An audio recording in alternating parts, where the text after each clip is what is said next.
لا إله إلا أنت سبحانك إني كنت من الظالمين أعوذ بكلمات الله التامات من شر ما خلق بكلمات الله التامات من شر ما خلق أعوذ بكلمات الله التامات من شر ما خلق بسم الله الذي لا يضر مع اسمه شيء في الأرض ولا في السماء وهو السميع العليم بسم الله الذي لا يضر مع اسمه شيء في الأرض ولا في السماء وهو السميع العليم بسم الله الذي لا يضر مع اسمه شيء في الأرض ولا في السماء وهو السميع العليم سبحان الله والحمد لله ولا إله إلا الله والله أكبر سبحان الله والحمد لله ولا إله إلا الله والله أكبر سبحان الله والحمد لله ولا إله إلا الله والله أكبر بسم الله الرحمن الرحيم قل هو الله أحد الله الصمد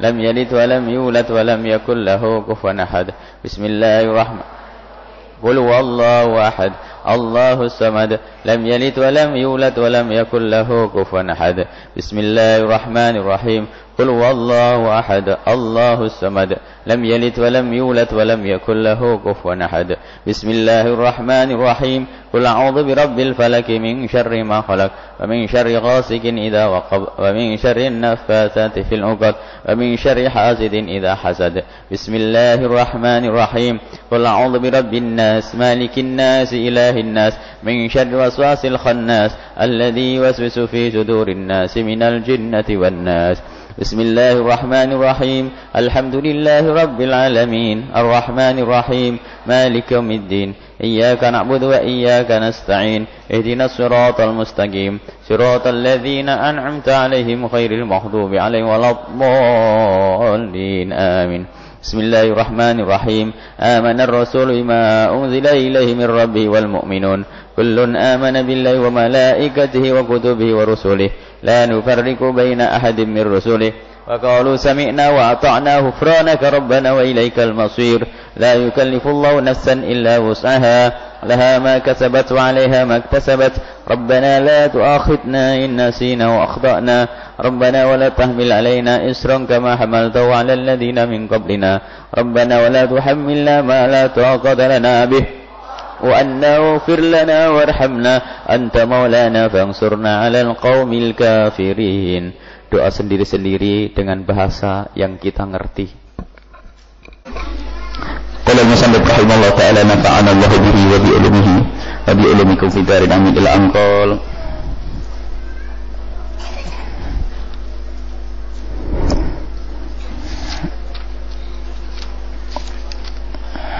Wa an Aisyah radhiyallahu anha diriwayatkan dari Siti Aisyah radhiyallahu anha ini pungkasan dari bab alamatu hubbillahi lil 'abdi, tanda kalau Allah mencintai hambanya. Kita baca saja sepintas karena keterangannya pada pertemuan yang lalu. Langsung kita masuk bab hadis berikutnya. Wa an Aisyah radhiyallahu anha diriwayatkan dari Sayyidah Aisyah radhiyallahu anha anna Rasulullah sallallahu alaihi wasallam ba'atha rajulan, mengutus seseorang ala sariyatin dalam sebuah peperangan yang tidak diikuti oleh Nabi sallallahu alaihi wasallam. Fakana yaqra'u li ashabihi fi salatihim, maka laki-laki tersebut membaca untuk sahabat-sahabat beliau fi salatin di dalam salat, baca ayat Al-Quran, fa yakhtimu, kemudian dipungkasi dengan qul huwallahu ahad. Falamma raja'u, setelah para sahabat Nabi pulang kepada Nabi, dzakaru dzalika li Rasulillah, diceritakan kisah itu kepada Nabi sallallahu alaihi wasallam bahwasanya imamnya tadi itu baca qul huwallah, terus dikit-dikit tambah qul huwallah, baca ayat lain kasih pungkasan qul huwallah. Faqala, kemudian Nabi bertanya, salu li ayyi syai'in yasna'u dzalika, ya tanyakan kenapa dia kok terus mengulang-ulang qulhu, alasannya itu apa? Kalau kita alasannya jelas, karena nggak hafal ayat yang lainnya, gitu kan? Ini kira alasannya sahabat Nabi apa kira-kira ini? Nah, kalau kita kenal wajah kulhu sama binas, ya apalagi itu, alhamdulillah masih hafal. Nabi bertanya, apa alasannya kok dikit-dikit kulhu, dikit-dikit kulhu wallahu ahad. Fasa'aluhu, kemudian para sahabat Nabi bertanya kepada orang yang diutus tadi. Faqala, kemudian menjawab, li'annaha sifatur rahman, karena di dalam qul huwallah itu disebut tentang sifat-sifat Allah. Rupanya dia senang membaca itu karena langsung qul huwallahu ahad, dirasakan itu, sehingga senang. Allahus somad, lam yalid wa lam yulad, akhir tentang sifat-sifat Allah. Oh, alasannya benar, bukan karena hafalannya nggak ada.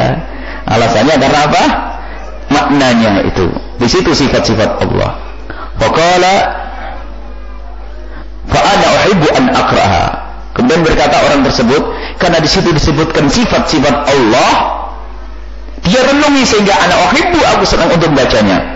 Waqala Rasulullah menjawab, karena niatnya senang dia membaca sifat-sifat Allah, dijawab Rasulullah sallallahu alaihi wasallam. Rasulullah menjawab, dan Rasulullah menjawab dengan wahyu, akhbiruhu, kasih tahu orang tersebut, annallaha ta'ala yuhibbuhu, Allah subhanahu wa ta'ala mencintainya. Muttafaqun alaih, hadis diriwayatkan oleh Imam Bukhari Muslim. Nah, ini tanda bagaimana seseorang dicintai oleh Allah itu, tandanya adalah jika ia melakukan sesuatu ada hubungannya dengan kecintaannya kepada Allah.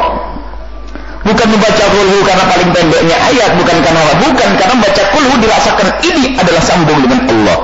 Maka tanda orang yang dicintai oleh Allah, digiring, Allah mudahkan orang tersebut untuk melakukan sesuatu yang sambung kepada Allah. Nah, ini membaca kulhu alasannya ternyata apa? Karena di situ ada sifat-sifat Allah. Maka aku senang untuk membacanya. Nah, ini tanda orang ini dipilih oleh Allah. Dan memang seseorang itu di dalam memohon dan berpikir itu hendaknya sesuai dengan apa yang ada di hatinya, itu khusyuk. Kenapa seseorang setiap hari menyebut ya mutakabbir ya jabbar, ya mutakabbir ya jabbar, wahai zat yang maha agung, ya jabbar, zat yang agung-agung. Karena apa? Dia sadar dia punya sifat sombong hamba ini. Jadi sesuai sama ya mutakabbir, agar sadar yang maha agung hanya Allah. Orang sombong perlu baca ya jabbar, ya jabbar. Sama ternyata nggak punya duit itu selalu dikiri ya ghani, ya ghani, ya ghani, ya ghani, wahai zat yang maha kaya. Kurang lebih, cuman kalau sebut-sebut ya ghani itu sebenarnya urusannya fulus.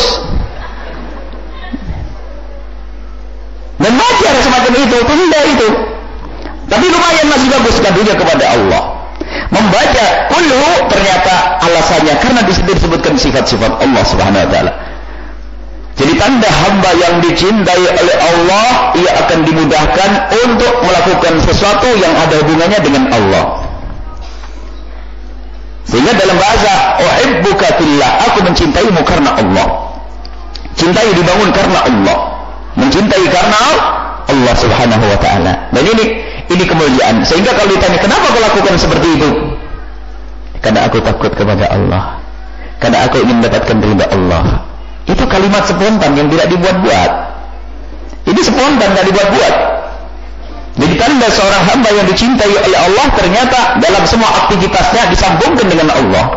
Urusan berbisnis, dia orang kaya berbisnis, akan tapi ketahuilah cita-citanya apa? Aku ingin dimuliakan oleh Allah dengan kekayaanku ini. Maka dia mencari rezeki yang banyak untuk berjuang di dalam kebaikan kemuliaan, dan bukan sebuah kehinaan, mulia dia dengan kekayaannya. Dia berpikir mencari ilmu karena Allah, sehingga ada bahasa lillahi ta'ala. Jadi kalau setiap orang itu sadar bahwasanya semua perilaku perbuatannya itu untuk dimuliakan oleh Allah, itulah tanda hamba yang dicintai oleh Allah subhanahu wa ta'ala. Dan kita harus seperti itu, menghubungkan semua pekerjaan dengan Allah. Maka itu tanda dia itu adalah dicintai oleh Allah. Tanda hamba dicintai oleh Allah, tidak melakukan sesuatu pekerjaan kecuali dihubungkan dengan ridha Allah, apapun pekerjaan yang kita lakukan. Sehingga sampai Nabi menyanjung, ada seorang hamba yang dilakukan pekerjaan dunia, akan tapi nilainya adalah akhirat, kerjaannya cari duit. Begitu sebaliknya, semoga Allah menjaga kita semuanya. Begitu sebaliknya, ada orang yang dilakukan adalah pekerjaan akhirat, mulai dari mengajar, berdakwah, sholat, semuanya. Akan tapi yang dicari adalah dunia. Busuk manusia itu, hina. Kalau ditanya, kenapa? Sebetulnya kalau bertanya jujur, cuman dia tidak pernah jujur, orang riya itu kan tidak jujur. Kalau ditanya kenapa kok seperti itu? Karena Allah, bohong dengan lidahnya. Padahal dia melakukan bukan karena Allah. Kelihatannya beribadah, sujud rukuk, tapi yang dicari adalah sanjungan dari manusia, jadi bukan karena Allah Subhanahu wa taala. Tapi sebaliknya ada orang berurusan dengan dunia, mungkin sholatnya hanya 5 waktu saja, tambahan sholat sunat yang ringan, tapi dia mencari uang yang benar dengan ketulusan, keikhlasan. Setiap ada untung selalu segera dibagi untuk fakir, untuk perjuangan, untuk pondok, untuk ini. Allah, hidupnya hanya untuk itu. Kelihatannya urusan dunia saja, sujudnya pas-pasan, tapi berjalan dia berpikir, untungnya nanti akan aku berikan ini. Berpikir, semoga ya Allah, sampai ada satu orang berdoa, ya Allah Buya, doain semoga proyek saya ini berhasil sehingga nanti saya bisa bangun di sana. Allah, pikirannya begitu. Kan ada orang, ya Allah semoga proyek berhasil nanti saya akan beli mobil mewah. Apakah dia akan beli mobil mewah? Belilah mobil mewah di saat kemudahan dimudahkan untuk Anda, akan tadi tujuannya yang baik untuk memuliakan keluarga. Tapi lihat, jangan lupa perjuangannya Nabi Muhammad harus kita perhatikan. Jadi dia ternyata menghubungkan semua pekerjaan dengan Allah, itu kemuliaan. Ada faedah lain lagi yang diambil dari hadis ini. Boleh kalau kita memilih ayat, bukan ini termasuk memilih ayat yang kita sukai, bukan berarti ini termasuk kita tidak senang dengan ayat yang lainnya. Ada seseorang karena begitu takutnya dengan zina, setiap sholat baca az-zaniyatu waz-zani. Allah. Karena apa? Dan dijaga oleh Allah setelah itu. Karena dia takut terjerumus dalam zina. Dia baca ayat, saya tertarik dengan ayat ini. Kenapa? Agar aku jauh. Boleh baca. Sehingga setelah membaca ayat Al-Quran dalam sholatnya, langsung ditambahkan ayat tersebut. Dan ini juga hujahnya para ulama dari ini, sehingga ada para ulama kalau membuat wirid itu dipotong dari ayat diambil. Allahumma malikal mulki misalnya. Agar Allah memberikan kepada kita kejayaan di dunia, membaca ayat ini, memotong ayat ini. Tapi potongan sempurna, satu ayat penuh dibaca. Sehingga muncul pikir, dia pun tidak dianjurkan secara khusus oleh Rasulullah, tapi dengan makna yang ia ngerti, lalu ia sadar, kemudian ia mengambil makna itu boleh-boleh saja. Jadi lihat, ada wirid-wirid yang didatang oleh para masyayikh mengambil ayat yang sempurna. Ada memberi zikir, ada kan memberi zikir, berduit, ada kemurahan rezeki. Ini ada bab ketobat, ada. Ini boleh saja. Ini dalilnya adalah ini. Kalau kita senang atau cocok, bukan berarti dengan yang lainnya tidak cocok, tidak. Kalau kita tersentuh dengan satu makna di dalam ayat, boleh kita ulang-ulang. Termasuk salah satu istri Nabi Shallallahu Alaihi Wasallam waktu kita membaca kitab At-Tibyan, salah satu istri beliau membaca satu ayat itu diulang-ulang sampai berkali-kali, sampai salah satu sahabat Nabi yang ingin bertemu mendengar istri Rasulullah membaca ayat itu berhenti, tidak berani, lalu pergi ke pasar. Dari pasar balik lagi, masih ayat itu yang diulang-ulang terus. Diulang-ulang terus. Kenapa? Ayat itu menyentuh. Baca tidak apa-apa. Kalau kita membaca satu ayat Al-Quran, tiba-tiba ada makna yang sangat sesuai dengan kebusukan hati kita baca. Mungkin kita seorang pendengki. Wa min syarri hasidin idza hasad. Wa min syarri hasidin idza hasad. Wa min syarri hasidin idza hasad. Ya Allah, jauhkan saya dari kedengkian orang yang lagi mendengki. Orang yang mendengki saja sudah jelek. Orang yang kita didekati orang mendengki saja sudah aja jelek. Bagaimana kalau kita sendirian dengki? Orang dengki itu bahaya untuk kita. Penyakitnya di dadanya orang, itu bahaya untuk kita. Bagaimana jika penyakit ada di dada kita? Ini ngeri ini. Dan itu gak pandang kalau sudah penyakit kotor di dalam hati itu, saudara berantem rebutan waris, ustaz-ustaz muda kakak beradik rebutan pondok, rebutan majlis, rebutan wakom, habis ya. Ya karena hati kotor, hati yang penuh dengan kedengkian. Baik. Kemudian kita masuk bab baru ini ya. Sebelumnya kita akan masuk bab baru, itu sudah kita bahas pada pertemuan yang lalu, tanda-tanda hamba yang dicintai oleh Allah. Babut tahdzir min idza'i shalihin wa dha'afati wal masakin. Awas, peringatan min idza'i shalihin, menyakiti orang-orang yang saleh. Wa dha'afati, dan orang-orang lemah. Wal masakin, dan orang melarat. Hati-hati. Pada pertemuan yang lalu pernah kita sebutkan, innallaha sayansurkum bidu'afaikum. Pertolongan Allah akan berikan kepada kita kapan? Di saat kita baik-baikan dengan orang-orang yang lemah. Hati-hati. Makanya kalau kiai itu bangun pondok itu seharusnya didatangi pertama orang lemah sebelum datang kepada orang kaya. Ya, biasanya datangnya orang kaya dulu ya, donatur. Ya. Donatur pembangunan pondok pesantren datang orang kaya, ketahuilah pertolongan Allah akan diberikan kepada kita di saat kita dekat dengan orang-orang lemah, santun dengan orang yang tidak mampu. Sehingga betul para sholihin kalau punya hajat pergi ke orang fakir ada di mana, orang sakit ada di mana, biarpun beberapa orang datang dan minta doa. Setelah itu Allah akan kirim orang kaya yang bisa berbuat baik dan orang kaya ahli surga. Bukan sekedar orang kaya. Dan hati-hati, tidak semua orang bisa berbuat baik itu ternyata orang selamat. Nabi pernah menyebutkan innallaha sayansuru hadzal dini bi rajulin fasik.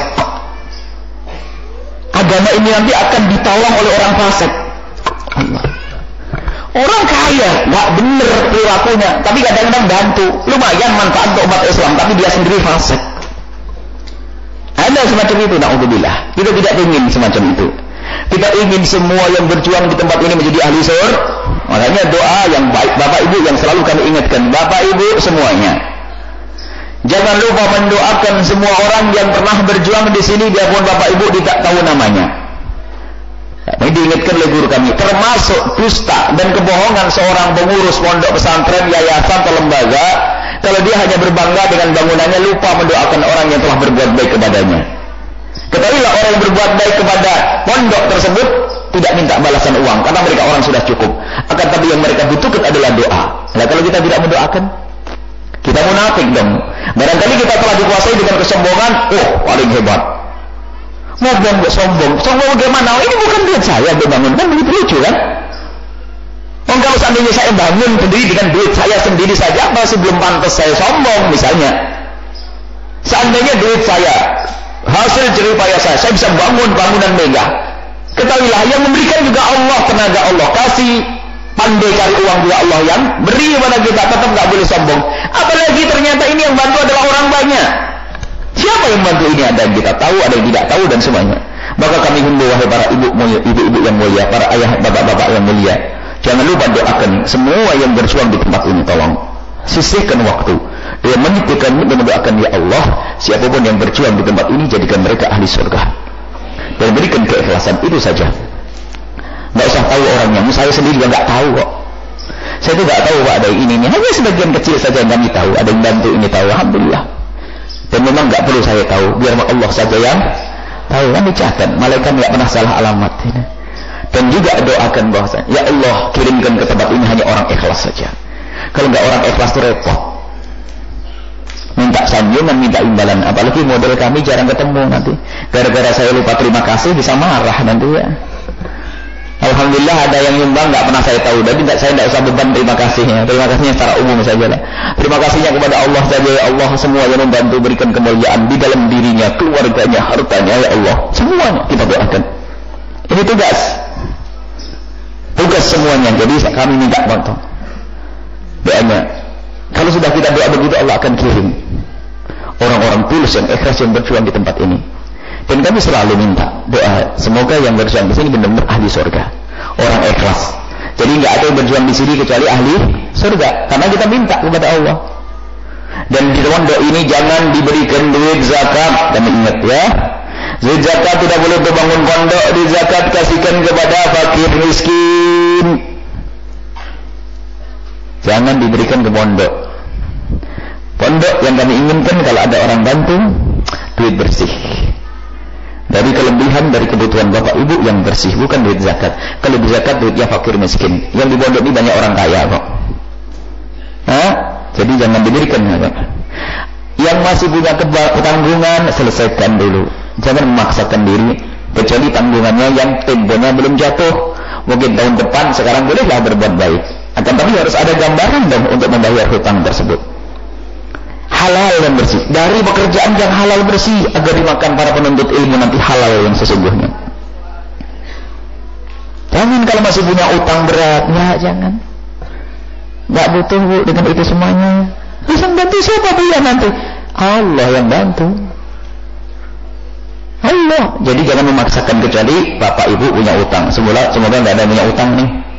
Paling utang-utang bisnis. Ini kan selalu ada utang perputaran ya, perputaran uangnya itu ya. Ada utang-utang bisnis boleh. Jadi berikan ke tempat ini yang bersih. Yang bersih dan bersih. Dan hari ini insya Allah nanti para bapak mohon disaksikan di belakang nanti ada hamba Allah yang membelikan tanah sekaligus dibangun di atasnya. Hari ini peletakan batu pertama, maksudnya untuk memulai biar cepat jadi. Kita akan berdoa bersama, semoga nanti yang membangun, yang bekerja, tukangnya pun menjadi orang soleh, yang melihatnya pun jadi orang soleh, yang tinggal di dalamnya pun orang dicintai oleh Allah, yang belajar pun demikian. Ini kita hadapkan semuanya kepada Allah. Nanti setelah ini kita ke lokasi untuk meletakkan batu pertama, setelah itu segera dibangun. Targetnya semoga 5 bulan sudah ada bangunan, karena untuk tahun yang lalu berapa ratus anak kecil kita tolak. Penuh anak kecil kita tolak karena tidak adanya tempat.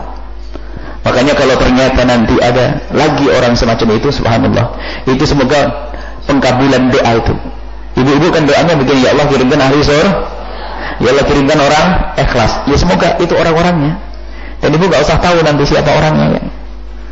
Nah, saya pun juga tidak penasaran ingin tahu kalau ada orang bantu itu. Lebih baik saya tidak tahu, biar semakin bersih dengan Allah Subhanahu wa ta'ala. Dan kita perlu, untuk putri juga perlu sekalian kami sampaikan ini.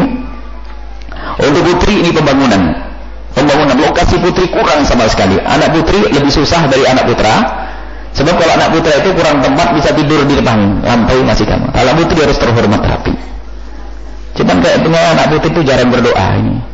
Karena ada bantuan terus untuk putra saja, putrinya nggak ada. Ini makanya anak putri doanya yang benar nih. Bangun malamnya yang rajin ya anak putri. Baik. Qala Allah Subhanahu wa ta'ala, Allah Subhanahu wa ta'ala berfirman, "Walladzina yu'dhuna al-mu'minina wal mu'minati bighairi maktasabu faqad ihtamalu buhtanan wa ithman mubina." Allah. Mereka yang menyakiti orang-orang yang beriman, baik menyakiti dengan fisik atau menyakiti dengan lidah, mencaci, mengolok, menfitnah, bighairi maktasabu, karena sesuatu yang mereka tidak lakukan, menghukum orang dengan cara yang salah.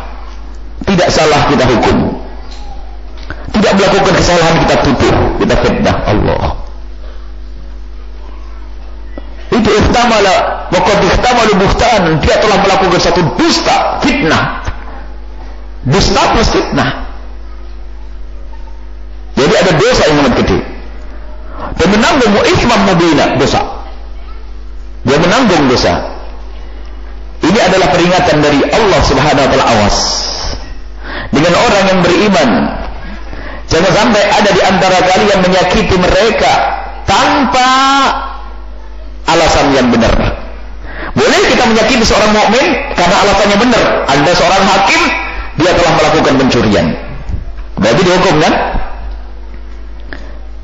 Dia menunda pembayaran hutang, ditangkap, dipermalukan. Ada?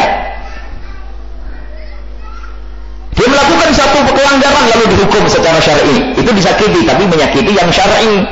Tapi kalau kita menghukum orang dengan cara yang salah, haram.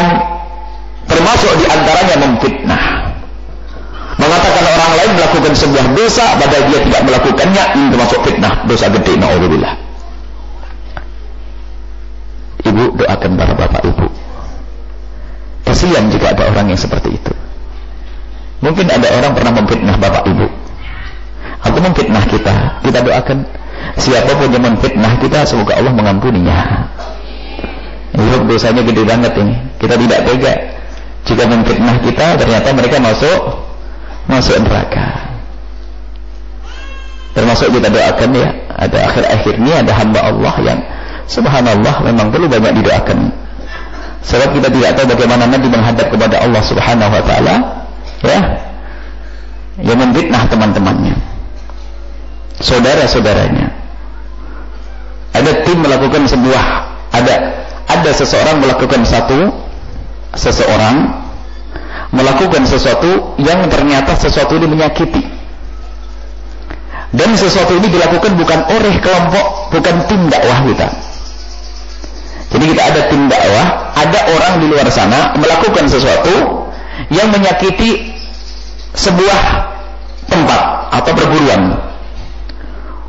Rupanya mereka langsung marah kepada tim sampai dicaci maki habis-habisan. Sudah mengatakan tim kami tidak melakukan habis-habisan. Jadi ini termasuk bab ini. Sudah tidak melakukan masih dikatakan belah sampai timnya itu kasihan itu. Ada tim bukan di daerah sini, ada tim di luar Cirebon dicaci maki di Allah-Allah. Saya bilang saya nggak ngerti, nggak mungkin kamu harus ngerti. Loh, yang tidak melakukan, apalagi urusan Facebook semuanya kan semua orang bisa buat kan? Subhanallah, Anda bilang ente mau diangkat derajat ente. Kalau ente belum sabar nggak diangkat derajatnya. Orang bisa saja. Jadi ada orang menyebarkan foto kami dengan seorang guru mulia, dan foto itu direkayasa, kemudian disebar. Mungkin ada murid-murid beliau, dan beliau adalah wali besar, dan murid beliau ada yang cemburu, dan cemburunya iman. Akan tapi ada yang bertindak dengan cara tidak benar, dan kami tidak menduga kalau itu muridnya, dan juga mungkin fitnah lagi. Makanya mungkin juga bukan murid beliau, sehingga sampai mencaci maki marah-marah. Dan termasuk yang dibawa-bawa adalah termasuk kami dibawa, alhamdulillah kami dibawa untuk diangkat ke surga nanti. Ini satu contoh bahwasanya ada keadaan kita ini orang sudah tidak melakukan masih dipaksa untuk mengakui, sehingga tim kami menangis menyesal. Bagaimana apa ya sudah kamu katakan tidak, selesai. Iya kami tidak melakukan, dan kalau kamu melakukan saya yang marah duluan. Tidak, kami tidak melakukan. Isya kalau tidak serahkan pada Allah. Nah, ini contoh.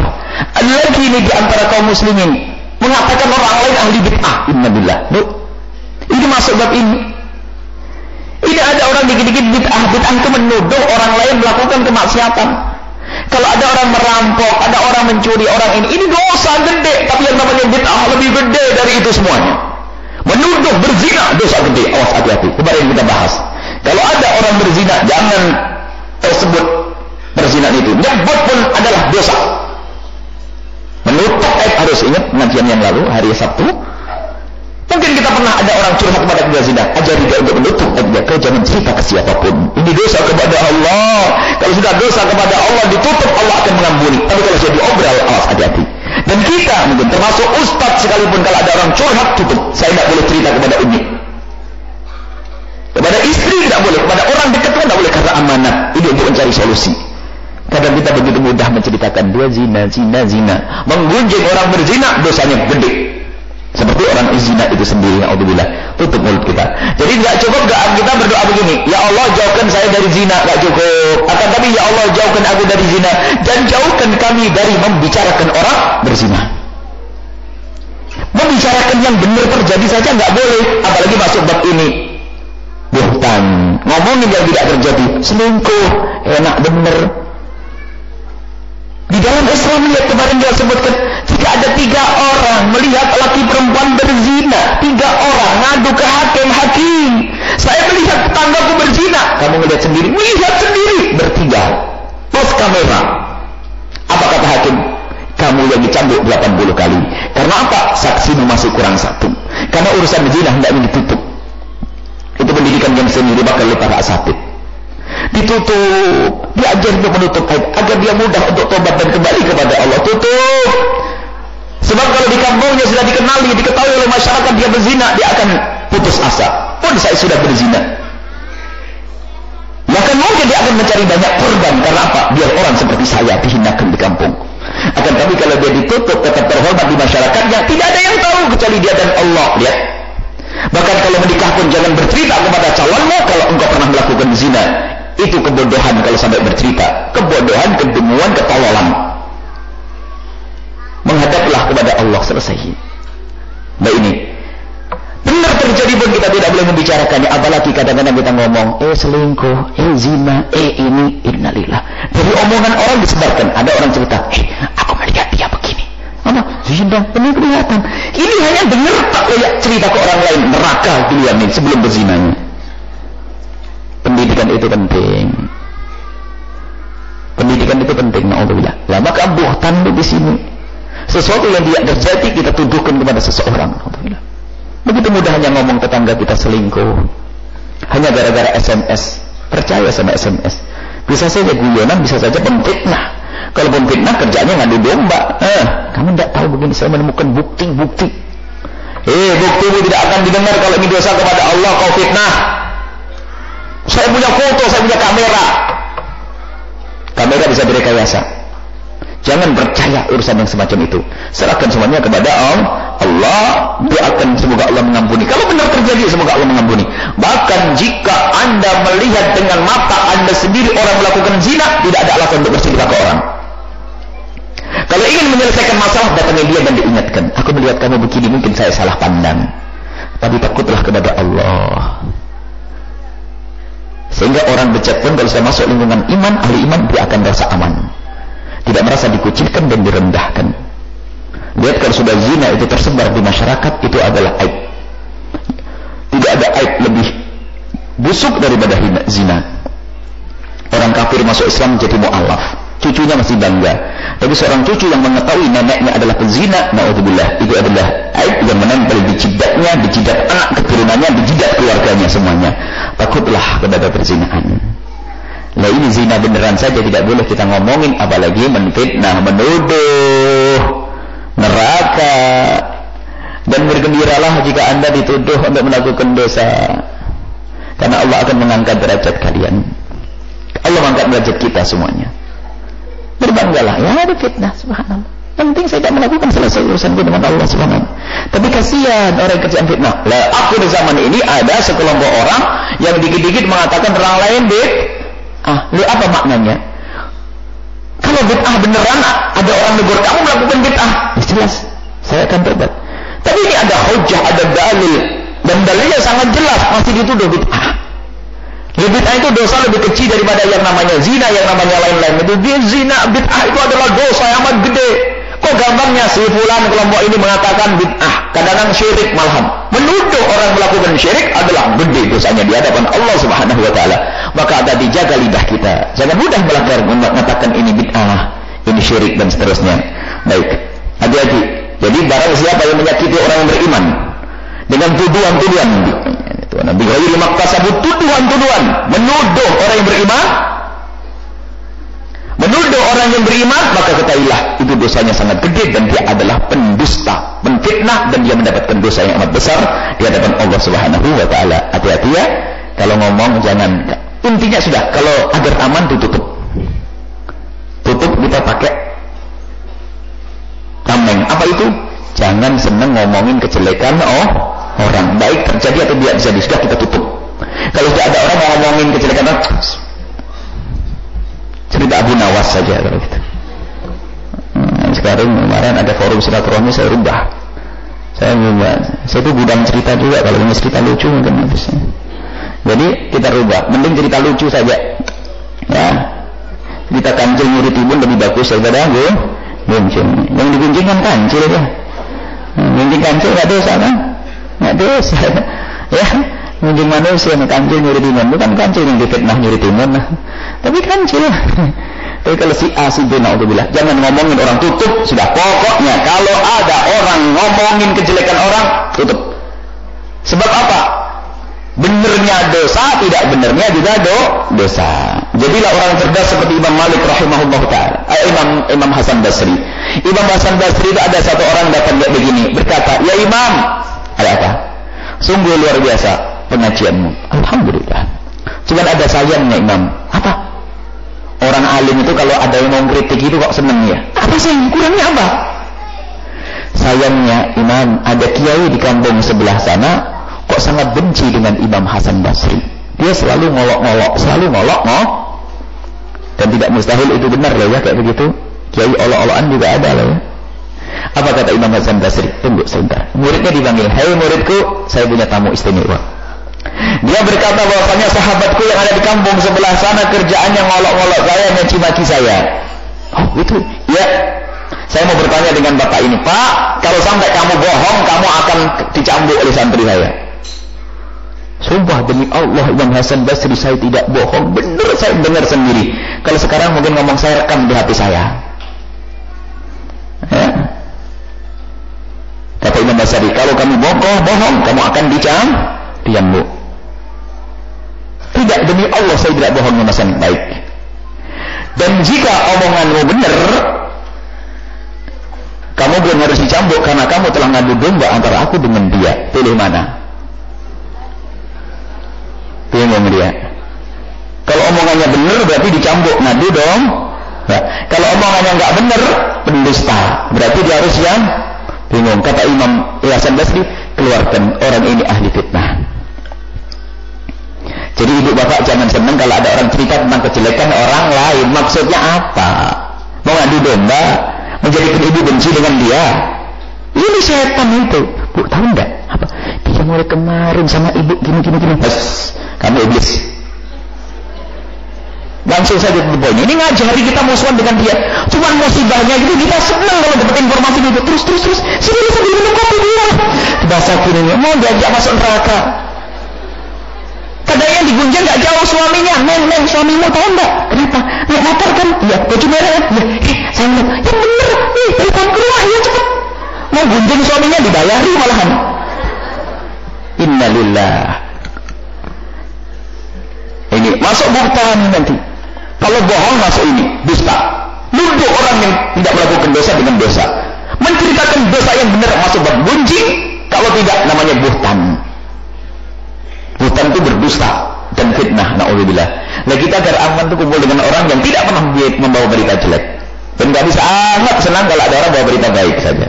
Si fulan begini, berita jelek nggak bakal. Kita punya hati, kita manusia loh ya. Di saat dengar si fulan mencaci maki kamu kan wajar manusia. Kalau sampai di sini tak aman, tapi sampai kita muncul dendam juga mencicil. Akhirnya apa? Suatu ketika orang tersebut tertimpa musibah, kita ngomong apa? Syukurin tuh. Nah, waktu kita mengatakan syukurin dalam mengundang bencana dari Allah. Sebab apa? Tidak ada orang bergembira atas musibah orang lain kecuali dia akan dapat musibah yang sama. Rugi, mending saya tidak usah dengar yang jelek-jelek. Nah, kan enak. Ini pendidikan. Ada seorang telepon tentang suaminya, jelekin suami. Bilang saja, Neng, suami saya istimewa. Jangan macam-macam. Enggak, saya lihat sendiri itu matamu yang dulu diperiksain ke dokter sana. Saya dengar sendiri kupingmu itu yang kena apa itu. Nah, jangan mau diajak gunjing suami. Apa istri kadang-kadang. Suami gagah begitu tapi bolong telinganya, tidak pernah pakai seleksi. Ini langsung. Jadi benar istri begitu ya. Terus kamu lihat, wah mau diadu domba. Termasuk persahabatan persaudaraan. Jangan mudah diadu domba. Kalau anda bersahabat, kalau ada orang menceritakan kejelekan sahabat anda, awas, itu iblis. Tidak ada alasan menceritakan kejelekan seseorang kecuali untuk merubah jika ada orang yang melakukan kesalahan. Cuma bisa dilihat siapa ditanya, bolehkah seorang istri curhat untuk menyelesaikan permasalahan dengan suaminya? Jawabnya adalah boleh untuk menyelesaikan. Cuman tanda ketulusannya pasti dengan orang yang bisa menyelesaikan, bukan yang di kantor tahu semuanya. Jadi akan cerita pada siapa kira-kira? Saya punya masalah, suami suka mukul, suami begini, suami gini. Aduh, saya pusing nih. Curhat. Cari solusi. Pasti dipikir, orang itu bisa enggak menyelesaikan? Orang soleh, orang bijak, orang yang punya ilmu. Didatangi. Tapi kalau kantornya semuanya tahu, ini sudah buat gunjing dendam, itu kebusukan hati. Makanya, dengan siapa kita bercerita, itu tanda ketulusan. Kalau yang diajak cerita adalah orang yang bisa menyelesaikan masalah, seorang alim, seorang yang bijak, seorang yang punya solusi, benar ya. Tapi kalau sudah asal orang diceritai, ini adalah masuk bab ini yang dilarang. Menggunjing suami, gunjing istri. Ada satu orang, ibu jangan ceritakan siapa. Enggak cerita. Katanya sudah di pondok tahu semuanya. Ini gimana ini? Ibu model apa itu katanya Bu Yas aja yang tahu ini. Sak pondok tahu. Jadi ada memang orang mukanya muka curhat. Setiap ketemu orang dicurhati sampai nggak kuat, ya saya punya suami ini. Muka curhat sampai teman-temannya pada bingung sumpah, curhat apa lagi itu? Ada muka curhat tuh, ya dikit-dikit curhat, tidak boleh semacam itu ya. Ini masuk buhtan, nanti hati-hati, masuk bab dusta, masuk bab fitnah, masuk bab gunjing, dan dosanya besar di hadapan Allah Subhanahu Wa Taala. Kemudian waqala Taala, Allah Subhanahu Wa Taala berfirman, fa ammal yatima fala taqhar wa ammas sa'ila fala tanhar. Ini adalah himbauan untuk kita berlemah lembut dengan anak yatim, dengan orang fakir, dan ketahuilah kemenangan kita bersama mereka. Sisihkan waktu untuk berlemah lembut dengan mereka. Sisihkan waktu harta untuk berlemah lembut dengan mereka. Tutur kata yang lembut untuk mereka. Jika ada anak yatim, berlemah lembutlah dengan mereka. Dan ini sudah kita bahas juga Bagaimana hakikat menyantuni anak yatim ya, apalagi ini sebentar lagi masuk bulan Muharram ya. Ada kebiasaan orang menyantuni anak yatim di 10 Muharram. Nah, ketahuilah anak yatim itu butuhnya setiap hari, bukan di bulan Muharram. Jadi menyantuni 10 Muharram ada baiknya dan ada tidaknya. Tidak baiknya apa? Orang kaya pun kalau suruh menyantuni anak yatim selalu ngomong nanti saja kalau bulan Muharram. Jadi dipikir anak yatim makannya di bulan Muharram saja. Setelah bulan Muharram nggak ada makan anak yatim, ya? Nggak benar itu. Jadi nyantuni anak yatim setiap hari, tidak harus nunggu Muharram ini saja insyaallah. Orang minta-minta jangan dibentak. Kalau Anda tidak bisa memberikan, waqulu lahum qawlan ma'rufa, ngomong yang baik. Mohon maaf, tidak ada. Mengatakan kamu minta terus, masih seger masih. Sudah, kalau tidak bisa ngasih sudah. Bahkan termasuk agar kita keluar dari kepelitan. Mungkin orang tersebut tidak pantas untuk kita kasih. Kita tahu dia mabuk kemarin di pinggir jalan sana. Tiba-tiba dia menampakkan dirinya sebagai seorang fakir minta dari kita. Dan kita tahu dia pemabuk. Jangan ditolong dia. Cuman jangan pelit Anda. Jadi kalau ada orang tanda-tanda tidak baik, jangan dibantu dia. Tanda tidak sholat, tanda ini jangan dibantu. Cuman Anda jangan pelit. Artinya begini. Sebab yang namanya hawa nafsu itu selalu menggoda dia, Pak. Selalu ngajari sultan. Wah, kayaknya nggak pantas tuh kata Buya. Kalau nggak pantas jangan dikasih. Semuanya dianggap tidak pantas. Akhirnya jadi orang pelit. Jadi kalau ada orang datang kepada kita kok dia tidak pantas dikasih, termasuk ustadz sekalipun. Nah, ada ustadz kan mainnya main rampok, tidak ada. Rampoknya tidak pakai pedang, pakai makom. Kamu nggak surga? Surga. Mau masuk surga dengan saya enggak ini? Kayak dia punya surga aja. Al-ahdu bil haya, ahdu bis saif. Jadi orang mengambil dengan membuat malu itu kayak pedang. Jadi makom itu juga kayak rampok loh ya. Coba kalau bapak-bapak punya apa nih? Ada debatnya nggak? 10.000. Nggak bisa nolak. Ya. Tapi betul. Besok kapok ada ngapain ngajis lagi. Minta itu. Itu kayak rampok. Kalau rampok kan pakai pedang, ini pakai makom. Makom. Obrol, saya mau ceramah di sana ini. Ayo siapa mau anu? Ada surga. Jamnya bagus banget dong. Nggak habis kalau di sini. Di sini. Ya, masya Allah. Itu perampok pakai kopiah putih itu. Dan guru kami sangat marah dengan yang demikian itu ya. Ya, jangan sampai kita menyakiti orang ini. Lah, mungkin ada model-model ustaz semacam itu. Ada model pengemis yang dia tidak sholat. Ada, nggak benar dia. Kalau ada tanda-tanda tidak benar, maka jangan dikasih, tapi Anda jangan pelit. Gimana agar kita terlepas dari kepelitan, kemudian agar kita juga tidak salah menyalurkannya. Ada orang datang pada kita, ustaz yang perilakunya tidak benar, dan kita tahu dia tidak benar misalnya. Wah, nggak benar nih. Yang kemarin saja zakatnya aja juga masuk jadi mobil atau sebagainya. Kalau saya kasih bisa kacau ini. Anda tidak boleh mengasih kepada dia. Cuman Anda jangan pelit. Kalau seandainya dia benar, kasih berapa nanti? Kalau dia benar sih tak kasih 50 juta, baik. Jangan dikasihkan dia, tapi 50 juta keluarkan ke tempat lain. Itu baru benar. Kalau semua berasa, wah kayaknya nggak cocok sih, nggak pantas. Dia nggak keluar juga, pelit. Sama seorang fakir meminta-minta. Seorang fakir meminta-minta, nggak benar. Kayaknya modelnya sholat, pemabuk dan sebagainya. Pakai ada gelang di sini, macam-macam misalnya ada gelang taruh sini. Nah ini tidak pantas sudah dikasih. Bilang mohon maaf, saya tidak bisa ngasih. Tapi jangan pelit. Kalau seandainya dia benar dan fakir, kasih berapa kira-kira? Ya saya kasih 50.000. Keluarkan 50.000 kemanapun tempatnya. Tapi tidak dengan dia. Itu untuk memangkas kita. Satu sisi kita tidak memberikan kepada orang-orang semacam itu karena menolong kemaksiatan adalah maksiat. Sisi lain apa? Sisi lain kita jangan keluar, jangan sampai kita berada di dalam kekikiran. Jadi tetap ibu ya, kalau ada orang pengemis masuk kok nggak pantas, kalau ibu tidak ngasih keluarkan duitnya. Jangan pakai alasan nggak pantas kayaknya. Akhirnya semuanya dibikin nggak pantas. Kenapa kamu nggak ngasih? Nggak pantas. Terus ya nggak pantas. Akhirnya pelit, nggak pernah sedekah. Baik, jangan semacam itu ya. Akhirnya suudon terus sama ustaz, suudon sama orang fakir. Ini kenyataan dia orang fakir tapi nggak benar, nggak sholat, nggak segala macam. Jangan dikasih. Tapi saya pun tidak boleh kikir, saya harus mengeluarkan dengan cara lain. Saya akan cari orang fakir yang ahli sholat untuk menggantikan tadi yang hendaknya aku keluarkan. Sebab ketahuilah, tidak Allah kirim kepada kita orang yang butuh kecuali karena Allah mengangkat kita. Ingat, Hei orang kaya, hei orang cukup, hei orang yang mampu.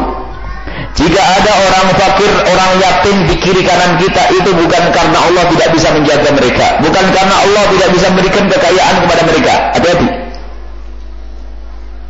Maka jangan sombong saat kita memberikan kepada mereka. Allah menciptakan orang fakir di kiri kanan kita bukan karena Allah tidak bisa memberikan kepada mereka, tapi kita ilah. Allah membuat orang fakir di kiri kanan kita untuk mengangkat orang kaya yang sadar. Allah bisa menjadikan kaya. Kenapa Allah matikan bapaknya si A yang kecil itu? Apakah Allah tidak mampu untuk menghidupkan, menjaga kehidupannya? Allah mampu, cuma dimatikan oleh Allah akan menjadi seorang yatim. Karena Allah akan mengangkat si fulan yang mengangkat anak yatim ini, bukan karena Allah tidak mampu. Makanya jangan sombong. Siapa lagi kalau bukan kita? Siapa lagi kalau bukan kita? Ente ini siapa? Kita ini siapa lagi kalau bukan kita yang merawat anak yatim? Allah, bukan ente. Jangan sombong saat Anda bisa berbuat baik. Akan tapi kita ilah, orang fakir itulah justru tangga bagi Anda untuk melambung kepada keridhaan Allah Subhanahu wa taala. Dengan orang fakir yang ada di kiri kanan kita, harta kita menjadi harta bermanfaat, kita bisa naik pangkat di hadapan Allah Subhanahu wa taala. Dan ini yang harus kita pahami. Sehingga betul di saat memberikan kepada orang fakir dengan penuh adab dan tata krama, penuh kecintaan, bukan sombong. Beliau nangis nih. Allah Akbar. Beliau cepat. Sudahlah, nggak usah bagi duit kayak begitu caranya. Tawadhu, minta maaf, minta doa, mohon maaf, saya tidak bisa nganterin ke rumah karena nggak ada dipanggil ya. Kalau mau panggil orang fakir ke rumahnya, soalnya banyak minta maaf itu. Sebab apa? Oh, yang ngirim keberkahan dia loh, kok kita panggil dia doa? Betul nggak ada? Kita tuh pengen berkah rezeki kita itu. Makanya keberkahan dan pertolongan Allah melalui orang fakir. Mestinya kita merengek datang kepada mereka satu persatu, bukan diundang di rumah kita. Kalau kita mengundang ya niatnya beda lah. Mungkin kita ingin makan bareng dengan mereka. Kalau di rumahnya sana kan sempit, nggak cukup. Mungkin ke sini sambil silaturahmi. Tapi jangan ditampakkan kefakirannya. Orang kaya juga dikumpulin cuma nyantai, nggak kelihatan fakir. Orang fakir jangan difakir-fakirkan deh. Fakir difakir-fakirkan. Dan pelayan apa dan udah sana. Ada macam-macam so enak. Mentang-mentang dia kayak ngasih makan sih, bener ngasih makan. Tapi masuk. Dasar orang warak enggak biasa sama sudah tambah dosa ini ya. Adablah dengan orang dhaif. Berkata keramalah dengan orang fakir. Innallaha sayansurukum bidu'afaikum.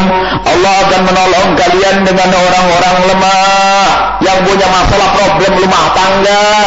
Niat datang kepada orang fakir, sedekahkan kepada dia, minta agar didoakan keluarganya baik. Yang pengen usaha, yang pengen modal besar, bukan kepada donatur. Pengen pondok gede, datang kepada orang fakir. Orang-orang lemah, orang-orang sakit, orang-orang yatim, orang-orang tertindas, itulah pertolongan Allah. Allah berfirman dalam hadis qudsi, ana indal munkasirati qulubuhum, aku bersama orang yang hatinya terpatah-patah karena kefakiran, karena tertindas, hatinya sakit karena tertindas, Allah bersamanya. Maksudnya apa? Doanya akan dikabul. Dalam hadis qudsi lagi, abdi maridtu falam ta'udni, hei hambaku, aku sakit, engkau tidak pernah kunjung kepadaku. Ya Allah, bagaimana engkau sakit, engkau Rabbul Alamin? Ya, aku sakit, maksudnya apa? Ada orang sakit, kau tidak pernah kunjung kepadanya. Padahal kalau engkau datang kepada orang sakit, wajadtani indahu, kau akan menemukan aku bersama orang tersebut. Maksudnya pertolongan Allah. Jadi dipahami oleh orang mulia. Teringat Syekh Mutawalli Sya'rawi waktu sakit, didoakan oleh orang-orang. Ya Syekh, afakallah, syafakallah, ya Syekh, semoga Allah menyembuhkan. Beliau tidak mengatakan langsung amin amin seperti biasanya, masih mengatakan, kalau Allah menyembuhkanku, berarti aku di dalam nikmat Allah. Kalau Allah memberikan terus penyakitku, berarti aku di dalam fima'iyatillah, aku bersama Allah. Kalau Allah memberikan kesehatan kepada kita, itu nikmat dari Allah. Kalau aku diberikan kesembuhan, fa ana fi nikmatillah, aku di dalam naungan nikmat Allah. Kalau aku masih sakit begini, ana fi ma'iyatillahi, berarti Allah denganku, karena hadis qudsi, aku bersama orang yang sakit. Jadi orang sakit itu Allah menyertainya. Maknanya apa? Doanya dikabul, permohonannya itu akan mudah didengar oleh Allah Subhanahu wa taala. Baik, ini muqaddimah, yuk kita mulai. Hari ini hati-hati. Apalagi yang zalim dengan orang fakir akan menemukan bencana. Di dunia sebelum di akhirat. Hati-hati ya. Makanya kami keras kenapa urusan zakat. Zakat jangan diberikan kepada pondok, zakat jangan digunakan untuk bangun masjid. Itu haknya orang fakir. Haknya orang fakir. Apakah Anda tega melihat orang fakir di rumah sakit sana keluar bingung karena tidak bisa mengeluarkan ibundanya dari rumah sakit? Dapat tega kita duit zakat untuk bangun masjid tuh? Seorang anak muda nangis ke sini karena apa? Menyesal ibunya meninggal karena dia tidak bisa membawa ke rumah sakit gara-gara tidak punya duit. Tegakah kita menggunakan duit zakat untuk bangun pondok? Lah kami sudah keras bertahun-tahun begini masih ada orang ngirim ini duit zakat untuk bangun pondok. Ini kayaknya nggak pernah ngaji. Biarpun dia tanya kumpul bareng dengan Buya kayaknya nggak dengar ceramahnya, hanya senang deket saja, nggak benar tuh. Saya pengen orang dekat dengan kami belajar juga, ada ilmu yang diambil agar selamat, dia hanya dukut-dukut kumpul-kumpul, tidak dekat ilmu. Untuk apa fakir miskin sana, subhanallah, keberkahan di sana. Baik, ini saja insyaallah. Semoga Allah mengangkat derajat kita dan memberikan kepada kita kecintaan yang sesungguhnya kepada orang lemah, orang fakir. Dan semoga Allah menjauhkan kita dari berbuat dolim kepada orang fakir dan orang lemah. Dan semoga Allah menjauhkan kita dari menggunjing orang, menuduh orang berbuat dosa. Dan semoga Allah mengampuni siapapun yang telah berbuat salah kepada kita, yang berbuat dolim kepada kita diampuni oleh Allah Subhanahu wa taala. Wallahu a'lam bishawab. Syukran katsiran kami ucapkan kepada guru kita Buya Yahya atas penyampaiannya. Semoga ilmu yang kita dapatkan kita bisa amalkan dalam kehidupan kita sehari-hari, sehingga Allah memberikan kepada kita keselamatan dan kesejahteraan di dunia sampai di akhirat. Amin amin ya rabbal alamin. Selanjutnya kita masuk di sesi tanya jawab. Kepada para hadirin hadirat yang ingin bertanya secara langsung, kami persilahkan. Satu penanya dari bapak-bapak, satu pertanyaan dari bawah ibu-ibu, tangan masing-masing satu orang, satu pertanyaan. Kami persilahkan.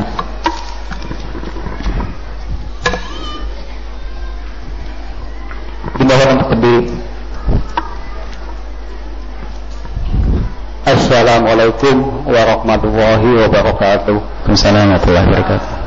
Maaf ya, apabila ada profesi di negara kita ini yang syarat dengan pendoliman, artinya profesi itu banyak godaan, baik didahului oleh masyarakat maupun oleh personalnya. Bagaimana sikap kita, sedangkan anak kita ini sekolah disiplin ilmunya itu yang ada kaitannya dengan profesi itu. Kita harus masuk ke dalam lingkungan itu atau menghindari, sedangkan profesi itu adalah sangat maslahat untuk kepentingan umat di dalam kehidupan berbangsa dan bernegara. Sama itu. Dan yang keduanya, bagaimana sikap kita apabila mengetahui tetangga kita yang bukan muhrim, laki-laki dan perempuan masuk ke rumahnya jam 11 malam dan disaksikan oleh 4 orang umpamanya Bu ya, masuk ke rumahnya itu. Sedangkan kita katanya ada dalil yang mengatakan bahwa apabila terjadi perzinahan, maka tetangga-tetangganya akan terkena dampak kejelekannya. Bagaimana sikap kita Bu ya? Terima kasih. Taufiq wal hidayah. Wassalamualaikum warahmatullahi wabarakatuh. Salam. Bismillahirrahmanirrahim. Assalamualaikum warahmatullahi wabarakatuh. Assalamualaikum. Ya, yang terhormat, saya mau tanya tadi masalah puasa bulan haji.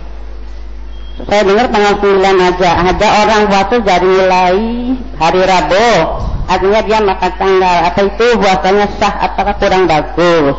Apa itu? Puasa hari Rabu? Puasanya mulai dari hari makan tanggal dari hari Rabu tuh. Hari Rabu kemarin kita mulai puasa sampai nanti tanggal 9. Itu sah enggak puasanya? Apakah salah gitu? Seperti hari tasyrik habis raya haji 3 hari kan nggak boleh puasa, apa begitu enggak? Kira-kira salah enggak puasa yang nggak boleh apa? Misalnya puasanya dari hari Rabu kemarin sampai tanggal 9. Masalahnya salah enggak kayak seperti hari tasyrik habis raya haji kan hari tasyrik ya nggak boleh puasa 3 hari. Ya habis raya haji kan? Katanya nggak boleh seperti itu enggak? Boleh ya sedikit lanjutannya nambah. Boleh. Ya maaf, ini ada seorang nenek ngurus cucunya. Lalu cucunya itu agak bandel. Apakah yang salah neneknya? Apa yang salah ibu bapaknya? Sudah segitu aja. Assalamualaikum warahmatullahi wabarakatuh. Bismillahirrahmanirrahim. Baik Ibu, ada penanya yang pertama bahwa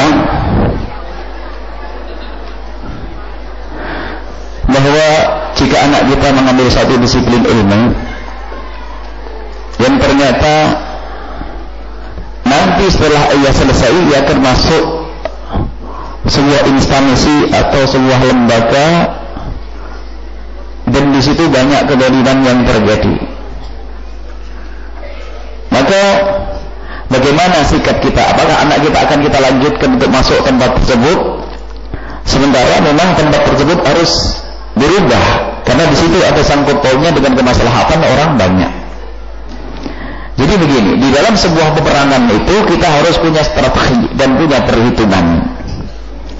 Jadi perang itu kalau kita tidak matang itu kita akan terbunuh dan kita akan kalah dan kita akan hancur. Jadi kita harus betul. Kita kira anak kita mampu tidak di sana, kuat atau tidak. Kalau tidak, jangan sampai kita menjadi pahlawan, akan tapi kita akan menjadi korban dalam sebuah perjuangan tersebut. Kalau korban mati syahid tidak ada masalah, tapi korbannya anak kita masuk dalam lingkaran kedoliman, anak kita masuk buat dolim, sudah. Jadi kalau anak kita mampu dan dia bisa membuat perubahan atau paling tidak menuju perubahan, bolehkah? Dan itu bahkan kalau mampu benar wajib. Kalau mampu, anak kita kuat, kita beri dasar keimanan, waktu kepada Allah, tidak bakal melakukan semacam itu dia, maka boleh masuk membuat perubahan. Wajib. Tapi kalau ternyata anak kita lemah, jangan kita sok menjadi pahlawan. Allah yang bakal menyelesaikan urusan tersebut. Jangan sampai anak kita ternyata masuk bagian mereka, ayo neraka. Jadi pertimbangannya di situ. Jadi kita harus buat perhitungan matangnya. Kalau anak saya maju berhasil atau tidak, kalau hancur nggak usah. Lebih baik berjuang di tempat lain. Begitu semua profesi harus kita semacam itu. Jangan sampai kita terlena nanti sudah enak susah dicabut paling. Apalagi kita sudah menikah, istrinya sudah senang dengan duitnya, dengan kedolimannya, alhamdulillah tambah susah lagi. Semuanya melarang. Nanti gimana makan saya? Macam-macam. Baik, itu saja. Harus kita pertimbangkan kemampuan anak kita untuk maju ke medan laga tersebut.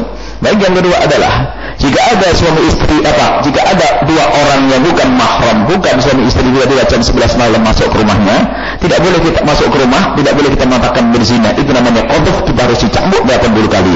Akan tapi kalau seandainya kita grebek dia atau kita tangkap dia karena melakukan kemaksiatan, berdoa itu maksiat, tapi tidak boleh kita katakan berzina.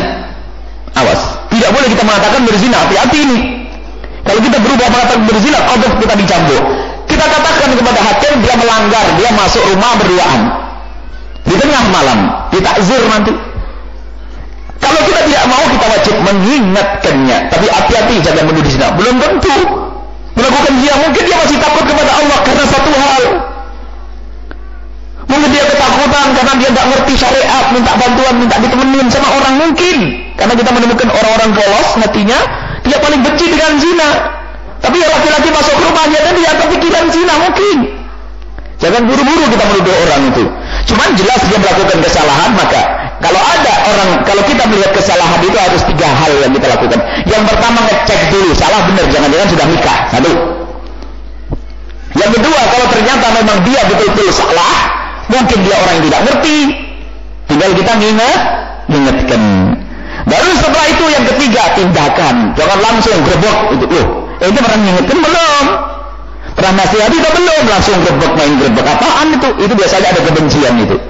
Jadi kalau memang kita melihat sebuah kesalahan, kita datang, assalamualaikum neng, mohon maaf, semalam saya melihat tidak pantas dilihat. Subhanallah, dengan kelembutan mungkin bisa sadar.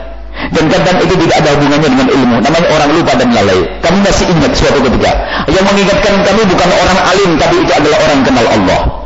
Dulu waktu kita di Karangjala, kami di Karangjala itu anak putra semuanya. Ada salah satu anak santri putri yang pengen ikut. Karena kami semangat yang didik anak, sudah ada santri 6 putra 6 putri 1, yang 1 masih ada di pesantren.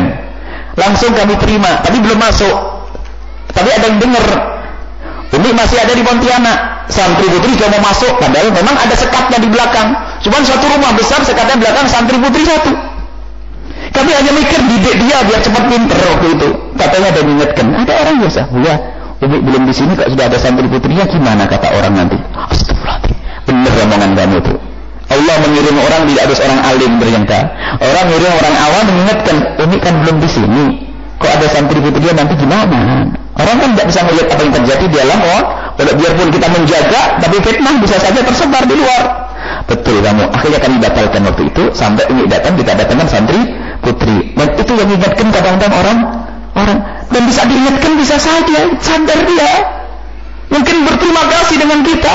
Kalau ternyata dia ngomong saya sudah ada tanda senang, dinikahkan, dibantu kalau perlu. Kalau dia orang fakir, ambilkan duit zakat. Sah.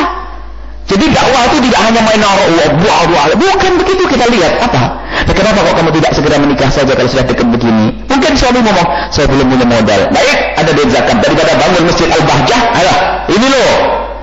Untuk bangun pondok, ini untuk nikahkan orang yang sudah kebelet begitu tuh.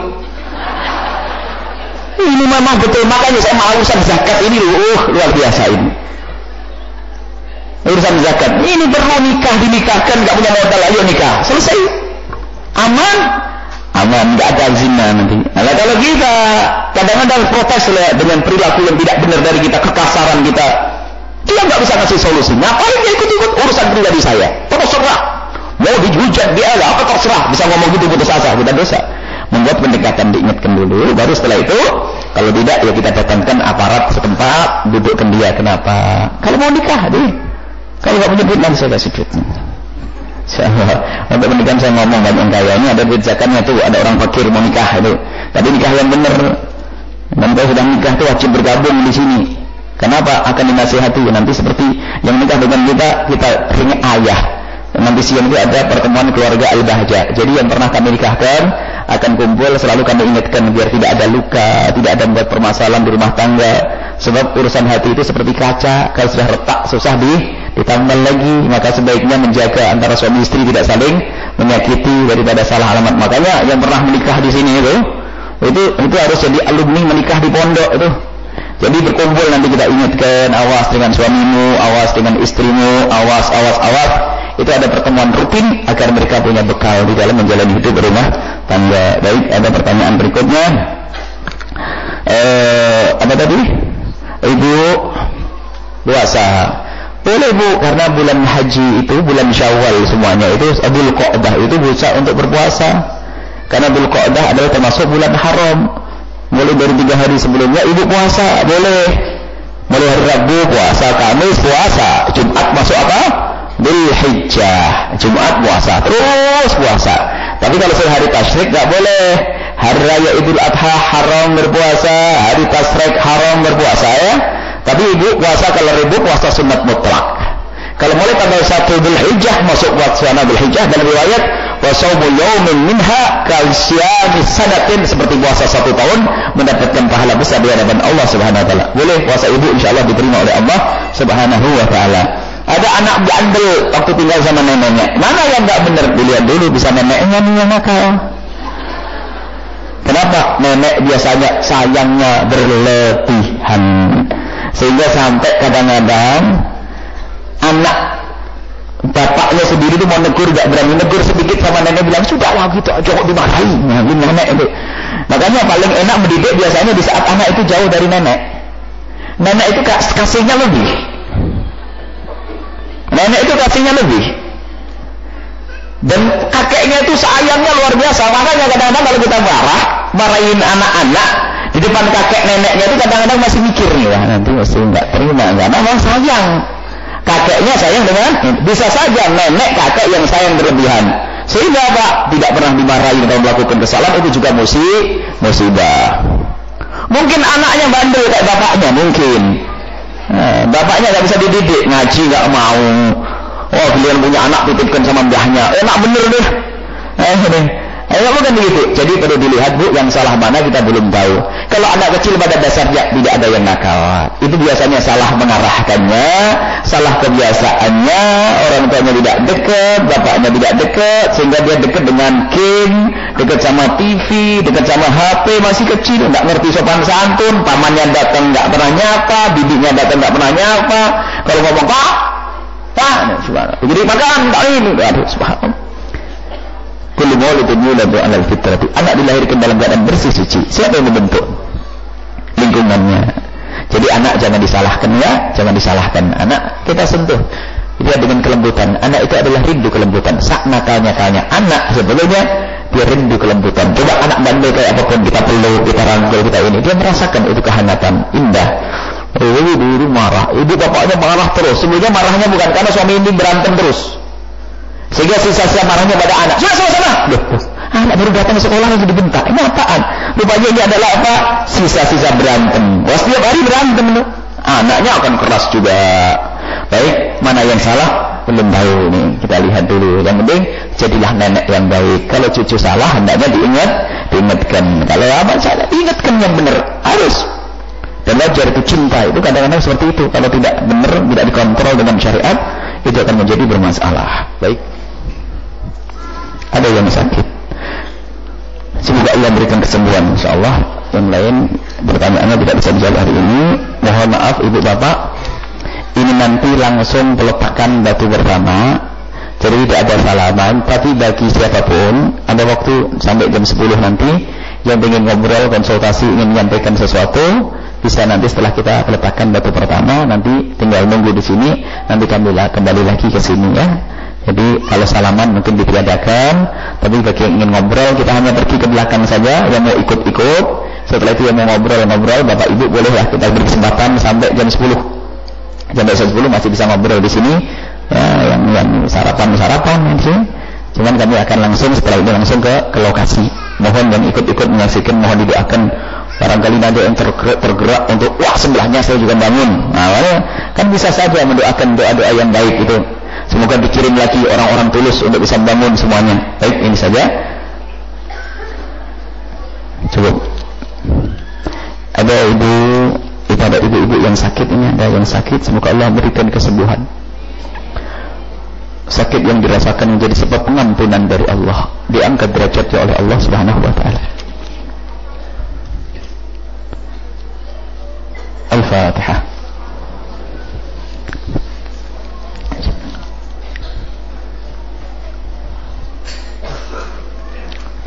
Bismillahirrahmanirrahim. Alhamdulillahirabbil alamin. Allahumma shalli ala sayyidina Muhammad wa ala ali sayyidina Muhammad. Allahumma arhamna wa la tu'adzibna waghfirna wa la tahdhilna wa afina wa la tubridna wa akrimna wa la tuhidna wa athirna wa la tusir alaina innaka ala kulli syai'in qadir. Allahumma ya Allah, ya Allah, ya Allah yang menyaksikan kami saat ini. Kami mohon ya Allah seperti Engkau kumpulkan jasad kami saat ini. Kami mohon pertemukan hati kami dalam cinta karena-Mu ya Allah. Jauhkan kami dari permusuhan dengan sesama kami. Jauhkan kami dari ya Allah, jauhkan kami dari permusuhan dengan sesama kami. Jauhkan kami dari kedengkian dengan sesama kami. Jauhkan kami dari dendam dengan sesama kami. Ya Allah, kami mohon ya Allah, muliakan kami di dunia dan di akhirat. Muliakan anak keturunan kami semua ya Allah. Muliakan keluarga kami ya Allah. Kami mohon ya Allah, jauhkan kami dari dendam kepada sesama kami. Kami mohon ya Allah, jika ada orang menyakiti kami, jika ada orang berbuat zalim kepada kami, jika ada orang membuat kesalahan kepada kami, jika ada orang menfitnah kami ya Allah, kami mohon angkat derajat mereka ya Allah. Ampuni dia ya Allah, ampuni dia ya Allah, ampuni dia ya Allah, ampuni dia ya Allah. Muliakan ya Allah, muliakan, ampuni dia, berikan kesabaran ya Allah. Jangan sampai mereka masuk neraka gara-gara kami ya Allah. Engkau Maha tahu siapa mereka ya Allah. Kami sungguh tidak rela jika ada orang berbuat zalim kepada kami lalu setelah itu Kau hukum mereka di dunia dan di akhirat.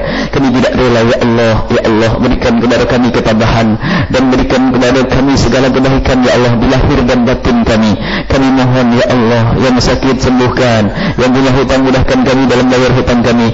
Dan kami mohon ya Allah, ya Allah, ya Allah, ya Allah, jaga anak keturunan kami ya Allah. Anak-anak kami ya Allah, jaga mereka, muliakan mereka di dunia dan di akhirat. Jaga anak keturunan kami ya Allah. Anak kami ya Allah, jaga keturunan kami semua ya Allah.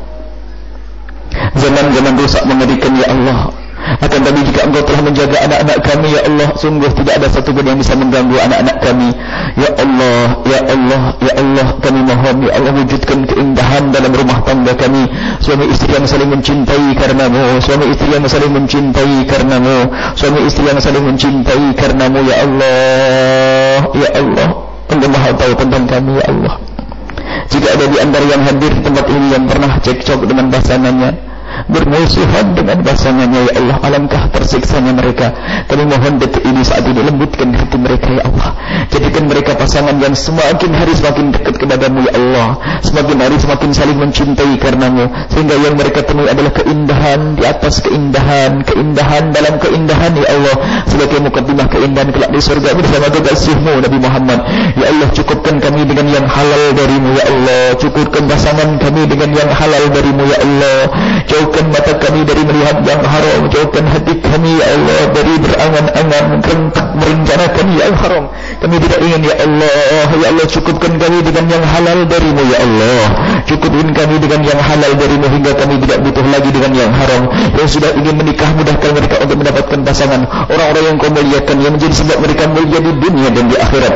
Dan kami mohon ampuni dosa kami ya Allah, sungguh Engkau maha tahu tentang dosa kami yang sangat banyak ya Allah. Ampuni dosa kami yang kami tidak bisa menghitung satu persatu ya Allah. Dosa kami ya Allah, dosa orang tua kami dan guru-guru kami, ampuni mereka semua ya Allah. Berikan kasih sayangmu kepada mereka di dunia dan di akhirat ya Allah.